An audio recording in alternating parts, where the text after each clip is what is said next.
Enjoy. We'll come out when we're done. Give us 30 minutes, maybe. Wash my boat if you want. Yeah, right. Think he actually believed you? Because you're sincere.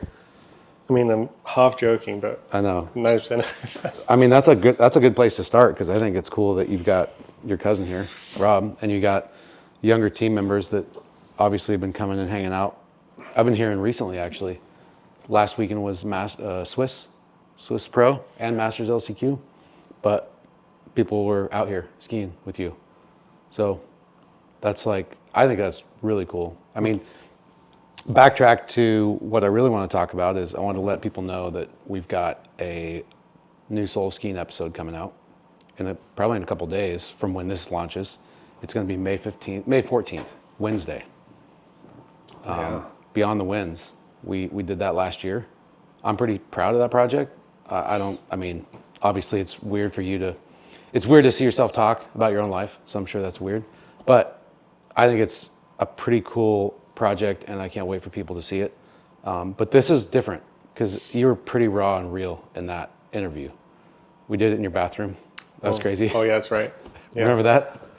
Yeah. Like, where's the darkest room that has some sort of cinematic? I'm like, my bathroom's pretty cool. Looked pretty legit. People wouldn't even know it was in the bathroom unless we said that.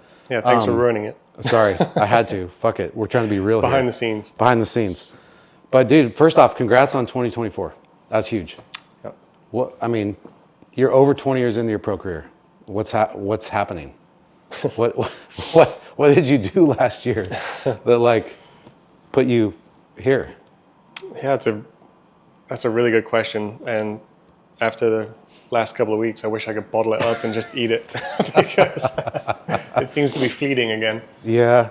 No, last year I was really settled. I trained pretty hard, put the time in. I was in a good space mentally, and yeah, I think that's what it's all about. Just putting skiing in perspective, not taking it. It's obviously you have to be serious, because it's, if you don't, you just end up doing nothing. Wasting time. Yeah. So everything was pretty focused. Every move was very deliberate. Yeah. I'd say. Yeah. I guess based on kind of what you talked about, what we showed in the story that's coming out, I feel like you've opened up a little bit, to the people around you. Mm-hmm. For instance, one of the questions I wanted to talk to you about was, over 20-year career, you're getting maybe better with age somehow, in a way. I just watched you take a training run. It's hard to pick apart, to be honest, your technique. Obviously your training's there off the water. And I guess my question is, what do you see as your broader kind of goal now, your legacy? Because I feel like you're opening up, you're letting people in, you're kind of, in your own ways, you're mentoring people, so to speak, without even actually really trying to. It's just happening, Yeah, I think it kind of got to the point where it's lonely to do it by yourself, and it's not that much fun. Yeah. And then you got to give people credit, they're way smarter than maybe we think. Yeah, you got to give people the benefit, and then through that process, I've been just amazed by the people I have around me. Yeah. Not just not their ability to help, but just their ability for support and encouragement and passion and all the things you need to potentially be successful. Yeah. When you're trying to do it on an island, you really have your own energy source, and that's it. But when you're able to just bounce stuff off and play like that, it's just move twice the speed of sound. Could you say you're over 40 now, and it's hard to, I would believe, a lot of people would believe it's hard to stay motivated at that level to keep doing what you're doing. But could you say that you're finding new energy and this new path of kind of trying to, involve other people almost in the process? You're okay, I've gone down this path long enough. Now I'm trying to figure out how to pull my head up a little bit more, scan the horizon and figure out how to do this with other people coming along for the ride, so to speak. Yeah. But I believe in the program, so the program's only as good as the sum of everybody. Yeah. So if it's just one person skiing well, I think it just kind of makes the program look a little weak or unsuccessful in a way. And Yep. I mean, I've trained with everyone on the team, and everyone is as good as you should expect maybe a professional skier to be. But Yeah. What gets you excited about your skiing, about the team, about the sport in general? Like what gets you up? What gets you fired? What gets you fired up? yeah, I mean, I don't know. I think it's just like how untapped it is. I still think, I still feel like, as crazy as it may sound, after 20 years, I'm still trying to understand the basics. And it's unbelievable how many variables there are in just like one ski. But just to try and get them all into one place, and there'll be moments of, the light bulb will come on and it all makes sense. But I think if it's not there all the time, every time, I think there's still pieces missing.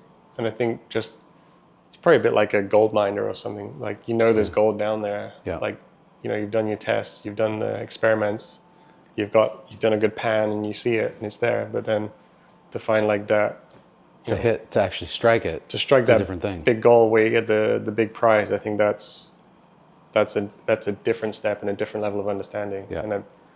And it takes, I think getting the factory in Arlington, getting control of that, and having, Dave W. and Dave Robinson like spearheading from that side of it, I feel a new lease of energy and passion to want to honor them and do the best I can to help them put out the best product, so they can be proud, and then that whole process just continues.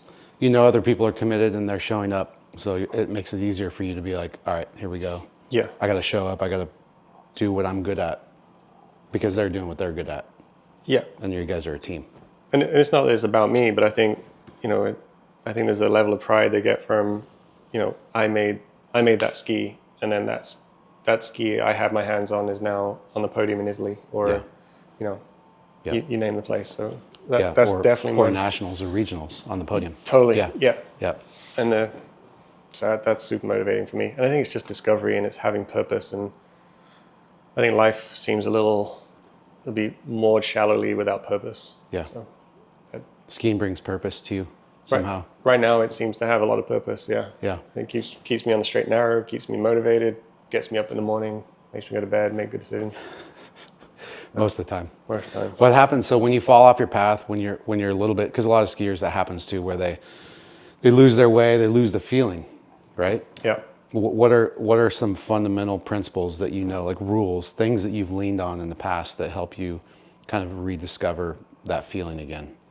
Well, the old way used to be to ski more, Yeah. and you take 5 to 15 sets in a couple of days and just beat your head against the wall. Hammer it out, yeah. And now I actually do the opposite. Like if I'm truly lost, like it happened to me a couple of weeks ago, and I was on a path and I was happy with it, and then I just wasn't quite getting there. I'm like, okay, I can beat it out of me and just take 5, 10, just like Punish yourself. just punish myself and try and find it, or I can step back and just regroup, do some more testing as far as like dry land testing, flexing, measuring, just trying to get a understanding, am I doing what I'm doing correctly? And then hit it again with a clean slate with that. And that seems to be how I do better more recently. So it's almost like, kind of, I said it in the boat, but like when you're at the sushi restaurant, in between courses, you just have a little bit of ginger, clean the palate. Yeah. Sometimes you got to hit reset, go for a bike ride, do something different. But your reset, to be fair, your reset's just like so different than most people's reset, because you've got so much knowledge, and not just like numbers knowledge, like, oh, this flex makes sense because of that, or this tail rocker height, whatever. You have knowledge like those things mean something. They're a feeling. Yeah. That tip flex or that concave depth is a feeling to you. Like, so you don't even think, and you're just like, oh yeah, I know what that feels like. So you have like this library and catalog of feelings that I think is fascinating, because a lot of people don't have that. They've ridden the same ski or the same shape, basically ski for their whole career. So it's a blessing and a curse, I'm sure. I mean, we talked about that in the episode coming out, but yeah, you've got a lot of choices to make because you only have so many sets you can take.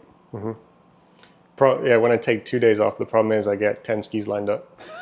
So take more time off, you have more skis to ride. That happens more times than not. But, yeah. And I think that's probably where it comes back to the motivation. Yeah. I always, one of probably the most common things I say to Dave is, or I ask him the question is like, one day this will make sense. Yeah. Right? Because sometimes you feel like you're in the weeds and nothing's making sense. You're not running buoys, but you have good feelings. Yeah. So then I still feel like it's my life work to get all that to come together into one place. Do you feel like you're getting closer to like a place where there may be a culmination of all the work that might express itself in the form of a new shape yet to be discovered? Yeah, I do. I think to get all the pieces onto one platform sounds easy, but it's kind of like you say, it's like that flex has a certain feeling, or that rocker has a certain feeling, and that width has a certain feeling, and the concave and materials and layups and the way the ski flexes and twists, and on paper you can maximize everything. If you maximize everything, that thing doesn't work. No. Like, you want the fastest ski. Okay, let's go flat. Or you want, whatever. You can't maximize. Then you have to, and you also can't minimize, and you can't toe the line completely in the middle. But it's which strings do you pull to accentuate different things. Yeah, create performance. But then, okay, you can get performance, but sometimes it's like almost scary to get the performance. Yeah. Like to actually go to the place on that ski is not comfortable. So then is there a way to build in, okay, can you get that pressure in a different way with more comfort? So that's... Plus, this is training where you're doing a lot of testing, but then you also have to test in events because things feel different in events, in tournaments, which is a whole... I mean, we go down a rabbit hole. So speaking of events, what was a highlight for you last year in the 2024 season when you went out and did some stuff that, was amazing, actually? Like, I don't think anybody saw that coming, and it was like, damn, he's dominating this year. Yeah, there's a couple of things. I wasn't questioning my equipment. I was super happy and satisfied. We made a breakthrough, and when you get to that point, you're able just to switch off. Yeah. So I'd say the first events in Europe, I was super happy with. Skiing in Marrakesh, Morocco, Fungalis in south of France, and then Monaco. Those 3 events. I just felt like I was still fresh. I wasn't burnt out from all the travel. I felt good. I was enjoying it. Does travel affect you more now than it did like 20 years ago? Do you feel like? Yeah. Actually, the last couple of years has been more fun. More fun. Travel with JT, it's always, Yeah. We get along because we can, when it's time to train, we train, but when it's time to relax and not think about skiing, we turn it off. We just turn it off completely and talk about something completely different. Yep. So it's that's good. Definitely less stressful the last several years, like having more fun with it. Would you say that's like a good trait to have in a ski partner, is somebody who just doesn't obsess about skiing all the time? 100%. How important is that? It's everything for me. Yeah. I will actively go out of my way to not ski with people that are just too obsessed and cannot switch it off. Which I feel like that's a surprise to people listening. But maybe it's not, but I think a lot of people would expect you to just be like 100% skiing all the time, no matter what. Yeah. Because of what you've been able to accomplish, but it's actually kind of the opposite. I'm the opposite. Yeah. No, I want experiences outside of skiing it's just better. It's more fun. Was it always like that, to be fair, or were there times in your career where it was kind of like you had to pay your dues and like go all in and nothing but skiing? There's times when you got to pay your dues, for sure. Yeah. The only way you can get to the point of being able to be happy with failing and be happy with stepping away for extended periods of time is if you feel like you've got the foundational level in a pretty solid space. Got some good momentum, and then you can start it back. Like there's a lot of stuff I talk about that there's no way I would have done that when I was 25, 26, whatever. There's no way. I just never would have made it. Yeah. Like you've got to, there's a time you got to be a little bit psycho, a little bit crazy. Speaking of that, how has your training changed? Speaking of training and being psycho, like in the last 10 years, the last 20 years, off the water, how's your training changed? Training, I've done everything. I've gone from being a gym rat to, doing a lot of cycling, a lot of running, back to being a gym rat, Now I don't even train for skiing. It's like not. I think skiing takes care of itself. Yeah. So for the most part, I think what you do on the water is living here in Florida. Like I'm never too far away from a ski set. Yeah.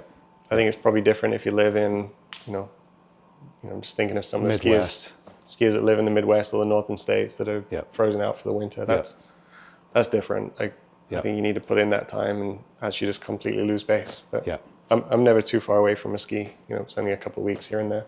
Yeah. And then I think it's more about mental. So I think it's what the brain wants to do. If I really enjoy cycling. I think it's kind of like my therapy. Mm-hmm. I get to get away from everything. I get to hang out with some cool people that are not involved in water skiing. Totally opposite. Yeah, there's no talk of. Yeah. You're not Will Asher probably when you're there. Try not to be. Yeah. You're probably more you in some ways there than you are when you're in the ski world, because in the ski world everybody thinks of you as whatever they think of you as. Yeah. And you start to feel that pressure whether they say it or not. And then you start having to like be Will Asher instead of when you're on the bike, you're just fucking the guy on the bike. Try to be, yeah. Yeah. Social media kind of messed that up. Kind of blew your cover. Yeah, it blew my cover. Yeah, it's hard to be a CIA operative when social media is screaming. Yeah, dude, I know. But you do your best, to find balance. Yeah. I mean, I get to enjoy experiencing other people that operate at a high level of different sport and just seeing how they act in certain situations. Yeah. Does it give you a little more sense of, so seeing how people act at a high level in other sports, does it give you a little bit more grace when you look at yourself and say, oh, okay, well, I'm not as off as I, sometimes thought I was, because you're obsessed sometimes through your career to get to the point where you're at. Oh no, I'm loony. I'm like off the deep end. Even when I'm chill, I realize that about myself. I'm like, even chill me is like not chill at all. I don't know. Oh, shit. I try, but this. You're pretty chill though. You go through phases, right? Yeah, I do. It was just a conversation I had with someone recently, and I was like, I never knew this about myself. I'm like a little bit crazy. I thought I was super chill. Like they're like, dude, you're not chill at all. Here's the deal. I would say you're chill when you allow yourself to be. Yeah. And that's just everybody's rule. Like just a lot of times we don't allow ourselves to be chill because that's not where it needs to be. I got 3 things running in the background in my brain right now that I need to do, or that I need to address, or that I need to process. Mm-hmm. And if you get to the place where you can just kind of let go of that, like on the bike, you can't look at your phone, then you can just chill. Yeah. So I think you find your ways to chill. It's just some people do it in front of, Netflix, and you do it on the bike. Yeah. Pretty much. But yeah, I was just asking, like in other sports, I'm sure people are just as crazy in some ways. Yeah, exactly. Yeah. You have to be. But back to my point, and this new episode coming out next, on the 14th, I feel like it shows a good side of you that you're finding a way to like fold all of yourself into what you did in your career in water skiing, and then figure out how to come out the other side with some grace and some understanding of yourself and the world in a way that allows you to like have another chapter or more chapters after. Yeah. Rather than just have this chapter have to drag on. And I don't mean like leave skiing, because like just under your breath you said I hate skiing out there. I'm like, oh man, he's in one of those funks. But everybody says that. I fucking hate skiing. Everyone says that. Yeah. But I see you skiing like beyond your career, just maybe not nearly as intense. You know what I mean? I think so. I hope so. I hope it doesn't go away. I mean, hopefully it's not just the stress of events that keeps me motivated. I don't think so. You're finding that though. It's not about yourself. That's not what keeps you motivated. No. I think if I've proved anything to myself the last several years, is that you can do other stuff and still perform at the top level. Yep. I think specialization is a terrible thing. Yep. So, I mean, they look at it as far as when they look at kids, right? Yeah. So early specialization is like one of the worst things that can happen for potential of a child later in athletics or whatever it ends up being. So that being said, I don't understand why it's not also true for adults. I don't understand why you get to a certain age and then suddenly you've got to be this specialist, one-dimensional creature. Yeah. I mean, I look at some of the, even just looking at our sport, but like some of the best people in it, like, okay, Jake Abelson, and the kid does everything, right? Yeah. Or, and he's diversified he foils, he snow skis. Yeah, gymnastics. Yeah. Whatever. Yeah. And he does and I'm not as good as him in a lot of those things, but anything I pick up, I try to be the best I can be at it in my way. Yeah. And I think then it's an experience and it's a way of, it just all rolls over into life. And it makes you a more rich individual in a lot of ways, not just psychologically, but also physically. Yeah. You can take some of those skills that or things you felt on a foil, and you're putting it through the ski filter still at some point. Yeah. And you're like, everything okay, has to go through that filter. Yeah, exactly. So even though you're diversifying, you're still specializing in your brain in a certain compartment. I think that's important. Yeah. I think that non-specialization is key. A lot of skiers, amateurs, get so focused on just skiing. Yeah. Like, I have my job and I'm a water skier, and forget that like they had other loves before they found skiing. And what you're saying is like, it's okay. Find some time to go do some of the other stuff that you used to love, because it will enrich your skiing and the rest of your life. It does. Yeah. Because then if you have a bad day skiing, you have other stuff you can pick up. Yep. Like, didn't have a great weekend. Then on Monday, Rob came over, I skied, and then we went foiling. Yeah. And then right away, it's like, okay, that's taking the pressure off. Yeah. How can we improve in foiling? And then we're so bad at it relative to like the good guys that there's lots of space. There's lots of room to grow. There's lots of room to grow. And just feeling growth again is a pretty cool thing. Because it's hard to get growth in water skiing. You hit a ceiling decades ago, and you're still trying to like push it up. Yeah, I think I got my PB like 13 years ago or something, at least. It's crazy, but that's the point. I think that's why you're so inspirational. That's why I wanted to sit down today, because people want to know, like, when you're in it and you love it and you just had a PB, or you just podiumed at your local state tournament or whatever, or you ran the course for the first time.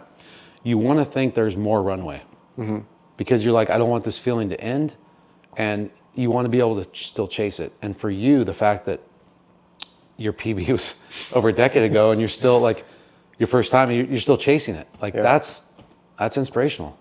And you're doing it your own way. You're not doing it in the way that everybody thinks you have to do it, where you have to sacrifice all for it. I probably ski less than I ever did, the last couple of years anyway. But every time I stepped on I would only ski if there was a reason to ski. It was very intentional. It was very much like, but after a certain point, you kind of dialed in technique. Like there's not a whole lot. Like, I'm just trying to get back to where I could be and dial in feelings. But if there's like a ski or a setup, or if we dial in and really nail down a theory on something, then that's reason to go out and ski again. Yeah. Not just to like ride the same stuff over and over and over again. And for me, I feel like that's probably the healthiest place you could be, in my opinion, because I feel like people on the surface would say, oh, well, he doesn't want it.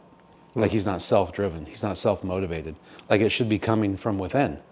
And I say, if it's coming from within all the time only, there's probably something that you're running from, something that you're trying to cover up, a hole you're trying to fill. And when you can like lift your head, survey the field, figure out, oh, I can help them they want to ski. Okay, I'll go out there and ski. I'll drive the whatever, or I want to try this ski setup. I want to try this shape. I want to try. Suddenly you're like integrating the world into your skiing. And I feel like that's way more healthy when you're able to find other reasons to ski other than just this innate need to go out and do it no matter what. It's not fear driven. Yeah. Yeah. I'm not like worried about failing so much. Like, that's what it was when I was younger. Yeah. I was like so scared of failing that I was like, gotta keep the ball in the air. Like, gotta keep juggling. Yeah. Now it's like, I just let the balls completely fall on the floor. Watch them fall. Sometimes I gotta even find them. Like, I don't even know where they went. But you'll find them at some point, the ones you need to. I trust myself that I will find them. Yeah.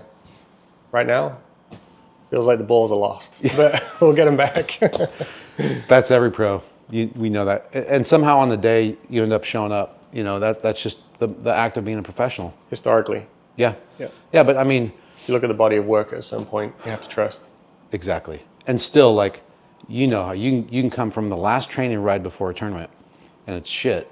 And then you show up at an event and you do your process, whatever that is before the event, and suddenly you're like in a different zone. Yeah.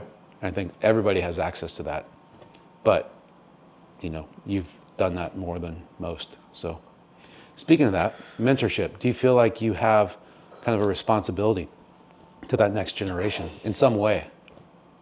No. To share? No. I don't. Do you feel like it's, do you feel like you're finding joy in sharing with the people that you've been able to share with? Yes. Yeah. Yeah. I don't. I mean, Tell me why, because people need to know this. I have a feeling why you don't feel like you have a responsibility, but I think that's an important thing to dig into. That's just too much to put on my shoulders. That's not fair. That's not fair on me. Yeah. And I think it's deeper than that. And yeah, that's what I put on other people, expecting that. Yeah. And then, end up not being there. So then it's not fair to have that pressure. But I feel like you found your own way through the process. You've bounced off enough walls that you found your way. And I think it's now having gone through it, like having expectations of other people, that was unrealistic, and going through the darkness of then, that the idea of something or someone, and then them not being there, then to like come through it. I think it's I don't think it's healthy to have expectations of somebody else like that. Yeah. Which I never would have understood, because it's just like, well, they did it, like, why not? Yeah. Why not follow in their footsteps? Yeah. Why not just put that pressure on and expect they're going to be there and do it? Yeah. It's like, no, you got to put in the work yourself, and then maybe there's someone there that can just be a good sounding board, potentially. But that needs to be like the end of it. I think it's important for young people to hear. Yeah. Because it gives them, it's scary in a way. It's like, okay, well, I'm going to have to walk my own path. Yeah. But at the end of the day, that's what life is. You're walking your own path. And in reality, by being able to do that and just commit to, there will be people there to help me, but I'm going to have to walk this path and figure it out myself. Then you get to take ownership in the outcomes. Yep. You're not just putting it on, oh, well, without them, I would, like, of course there's a village. But at the end of the day, you're the one that was taking initiative in your own life and your own career. I went in the trenches for a long time. Yeah. Just because I was like, well, if I don't do it, no one's going to do it. Yeah. And if anything, it's like, in a way, proven true. Like no one has filled that space that it's in my own little head, right? Yeah. But the work that I put in, no one else has put that work in. Yeah. I haven't seen anyone else like showing me the spreadsheets or showing me the journals, the ideas or the failings or there's very little of that. Yeah. And I understand why, because it's not a healthy place to be. Like now looking back, sure, I feel like I've come out of the trenches and I've come into a lighter place to where it does start to make a little bit of sense. That was, I had some good people around me. I was stubborn enough to make it happen. I was fortunate enough to come out on top, or not on top, but in it. Would you change any of that? Do you think, going back? I think that maybe the thing I would change would probably trust myself earlier. Yeah. I think I've relied too much on other people for too long. Yeah. And then didn't trust my own feelings and my own ideas, and got led into different paths. False paths, yeah.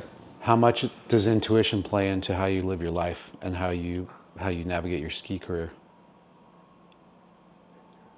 I think it's a big driver. You have to trust yourself with that. Yeah. And then Dave's actually taught me that. He's I'll say, he's like normally you're pretty right with the stuff you do, all the stuff, the feelings or the ideas, but then it's like, how do you get there? That's always the hard part. Yeah. How do you execute? Yeah. Create the changes to get there. It's very easy to talk in ideals. Like, People want more angle, they want more speed, they want more space. I'm like, yeah, cool. How? How do you get that? Yeah. Yeah. And Those are just words. That's how do where, you create reality? Yeah, and that's where my dog years came from. Yeah. Trying to find that how. Yeah. And there's no book on it. You can't ask. No. I've tried. You can ask ChatGPT. I mean, it's getting better. You have a nice I've had some pretty interesting conversations, but it's never been an answer of like, oh my God, yeah, they know. There's no books on it. No, there's nothing. That's the hard part. Yeah. Now, are you talking about in just skiing or in life or in both? More in skiing. Yeah. I think in life, there's some really good role models and people that you can just kind of listen to and understand their vision and their direction for life. And there's lots of athletes that have kind of kept going later in their life or retired, and then their vision and their perspective after career, I guess, is always a scary one. Yeah. You know, it seems to be a pretty scary in what way? When people put their whole life into one thing, then it suddenly goes away. Yeah. I think it's full of depression and anxiety and scary places for a lot of people. Because you got to fill that hole, right? Yeah, totally. And then normally, like the hardest one is the first season back, the first January of. Yeah. Well, normally now I'm training, but I got an injury or. Yeah. Permanently exactly. Yeah. I mean, I can tell you from my experience, like not doing it on my terms was almost easier in a way, I would say. Yeah. I mean, just like, oh, got an injury, can't ski. Let's see how long this goes, you know? And then, so I still thought there was going to be the next year or the next year. And pretty soon it became evident, like, no, may not happen. And so it kind of like pulled the Band-Aid off so slow that it was almost like I forgot I had a fucking Band-Aid on, you know? But was that better?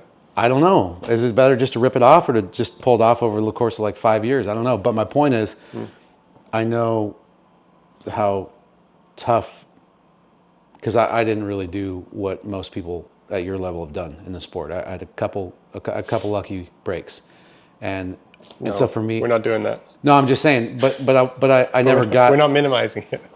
Okay, but I never got to that level to where like I felt like it became my full identity, and I always had other things.